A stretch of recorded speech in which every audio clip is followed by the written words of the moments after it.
Let's start with number 5, Credit One Platinum Visa for rebuilding credit. Credit One markets this card specifically toward people rebuilding credit, and that's exactly why I want you paying attention. The current Platinum Visa for rebuilding credit has a $75 annual fee in year 1, then $90 per year after that, billed at $825 per month. The current variable APR is 29.74%. Now, you do get 1% cash back, but only on eligible purchases like gas, groceries, your phone bill, internet cable, and satellite TV. But here's the math most people don't do. At a 1% cash back, you'd need $9,900 of eligible spending just to earn $100 back. That means your rewards may simply be paying back the annual fee you already paid. That's not a reward, that's a refund with extra steps. And if you're carrying a balance at almost 30% APR, forget the rewards. Interest can erase those rewards incredibly fast. Now here's the lesson for this card. When you're rebuilding credit, do not automatically assume paying an annual fee is required.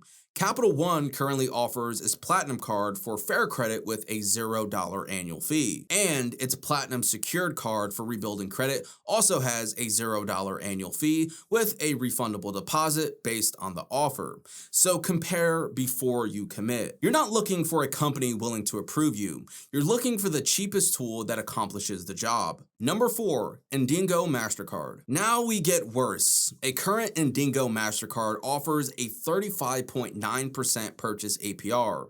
Annual fee, $75 the first year, $99 after that. And on the current $300 limit offer I found, Indingo literally discloses that after the initial fee, your available credit starts at roughly $225. Think about that for a second.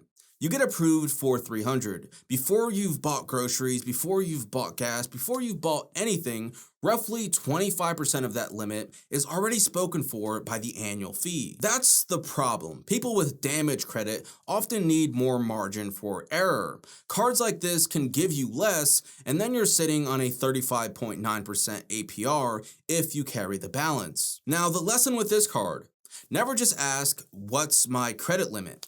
Ask, how much usable credit do I actually have after every fee?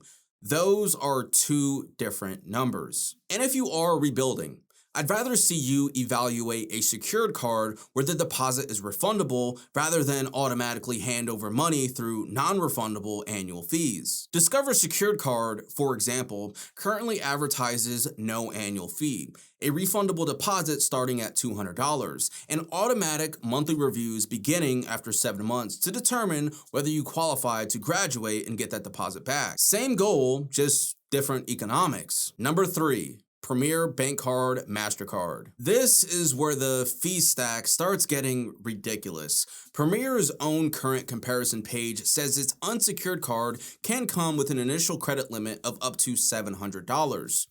Then if you look underneath, depending on the offer, a $55 to $95 program fee, a $50 to $125 annual fee, potential monthly fees up to $10.40, and a 36% APR. Read that again. Program fee, annual fee, potential monthly fee. Then on top of all those fees, a 36% interest rate if you carry debt. This is why only looking at monthly payments gets people destroyed. One fee doesn't look catastrophic. $10 doesn't look catastrophic, $50 doesn't look catastrophic, but stack enough small leaks and eventually the boat sinks.